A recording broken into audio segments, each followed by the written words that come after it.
Municipal जी कचरे वारी गाॾी जेका हिनखे तक़रीबन 3 साल अढाई 3 साल थी विया हूंदा। हिन जी गाॾी जी हालत ॾिसो, ही गाॾीअ जा टायर, ही बैटरी वग़ैरह जेको बि सिस्टम आहे हिन जो, हे ॾिसो त केतिरे टाइम जी बीठल आहे, ईअं मिटियूं ॼणी वियूं आहिनि। हे ॾिसो हे छा आहे हिन में, ही ॾिसो हिन में कुझु बि न आहे। हिन सीट वग़ैरह इंजन जो हाल ॾिसो, ही जेको बि आहे गियर ॾिसो, कुझु जेको बि आहे का शइ न आहे।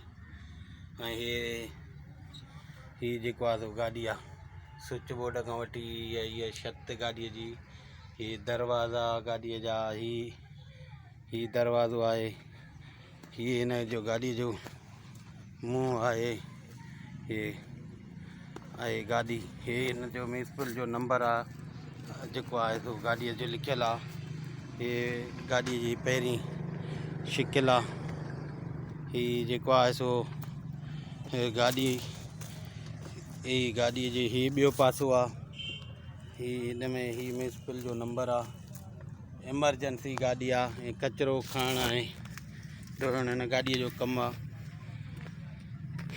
ही अफ़सोस सां चवणो थो पवे त पीरकोट में रोज़ दावेदार जेके आहिनि, ठेकेदार आहिनि, ऐं 500 रुपया वठी जेको आहे गुज़ारो कंदा आहिनि। उहे ही कचिरो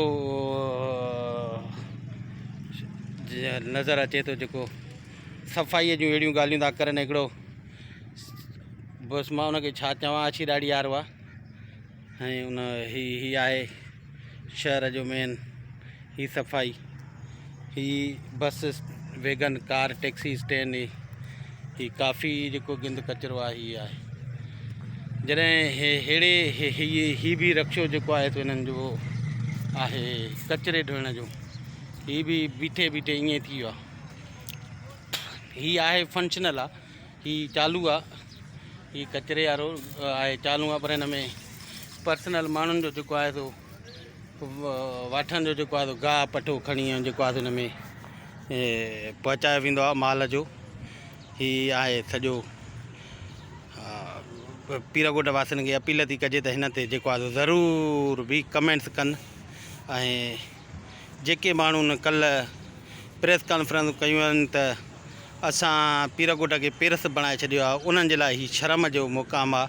बसि हाणे मां उन्हनि जे लाइ वधीक नथो चवां। अफ़सोस आहे जो ठही संभरी सहाफ़ीअ खे 500 रुपया ॾेई ऐं बीह था रहनि त जीअं मां असां चऊं उहे उहा हलायो। अफ़सोस सां चवणो थो पए, वधीक न चवां त जीअं तव्हांखे सम्झ में अचे तव्हां उन ते कमेंट्स कयो।